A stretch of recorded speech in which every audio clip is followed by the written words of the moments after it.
بسم اللہ الرحمن الرحیم۔ ضرور دبائیں۔ بہت بڑی طاقت بنیں گے آپ اگر آپ کو سہنا آ گیا اور برداشت کرنا آ گیا، کیونکہ جب آپ برداشت کرتے ہیں نا تو اندر میں ایک طاقت پیدا ہوتی ہے، وہ طاقت آپ کی روح کو پرواز دیتی ہے اور اگلوں کے لیے تسخیر کا کام دیتی ہے۔ اور اگر آپ پھٹ گئے تو بم کے پھٹنے سے کیا ہوتا ہے؟ تباہی آتی ہے۔ جب آپ پھٹیں گے یا میں پھٹوں گا تو معاشرے میں تباہی آ جائے گی۔ تو اس کے لیے آپ دو چیزوں کا اہتمام فرمائیں۔ ایک اپنی زبان کی حفاظت فرمائیں۔ آپ اس 400 کے معاشرے میں کوئی غیبت کرنے والا نہ ہو، کوئی جھوٹ بولنے والا نہ ہو، کوئی کسی کو طنز کرنے والا نہ ہو، تانا دینے والا نہ ہو۔ ایسی بات جو کسی کے دل پہ جا کے چوٹ مارے، اس سے آپ اپنی زبان کو صاف کر لیں۔ کبھی اس پہ قابو پا سکیں گے، کبھی نہیں، کبھی رہ جائے گا، کبھی ہو جائے گا۔ تو جب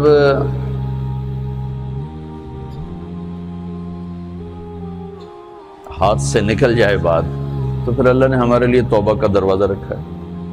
2 نفل پڑھو، اللہ سے معافی مانگو، جس پر زیادتی اس سے جا کے معافی مانگو، اس سے آپ کی مزاج میں ٹھہراؤ آ جائے گا۔ تو میں آپ سب سے یہ گزارش کرتا ہوں کہ اس معاشرے میں آپ اپنی زبان پہ قابو پانا سیکھیں۔ برائے میرے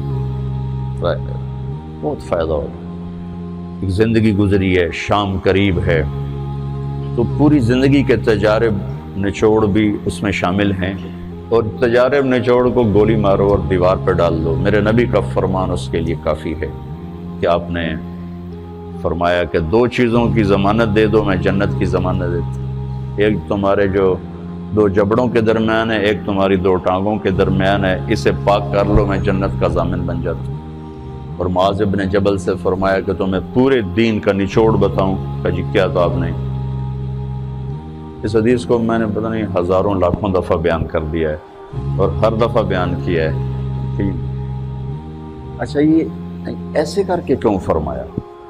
یہ پہلے کیا، پھر کہا کف ھذا، اور کہا کس کو ہے؟ جن کے بارے میں آتا ہے کہ اس امت کے علماء کا جھنڈا قیامت کے دن معاذ بن جبل کے ہاتھ میں ہوگا۔ اتنے بڑے ہوگا۔ 18 ہجری میں انتقال ہوا، 1434 ہجری میں اردن گیا تو ان کی قبر سے خوشبو آ رہی تھی۔ 1400 سال گزر گیا، ان کی قبر سے خوشبو کا آنا بند نہیں ہوا۔ اتنے بڑے آدمی کو کیسے سمجھایا؟ بچے کی طرح کہ معاذ اس زبان پہ قابو۔ تو آپ سب کو، اپنے آپ کو بھی کہتے ہیں،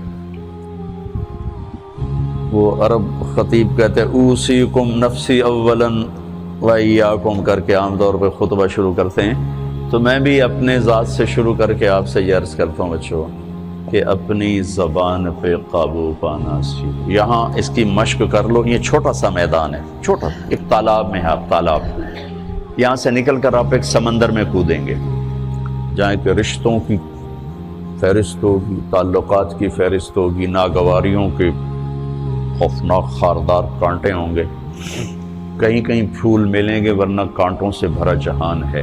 اگر آپ نے یہاں پریکٹس کر لی تو پھر آپ اس میدان میں جا کر انتہائی خوبصورت معاشرے کا فرد بن جائیں گے۔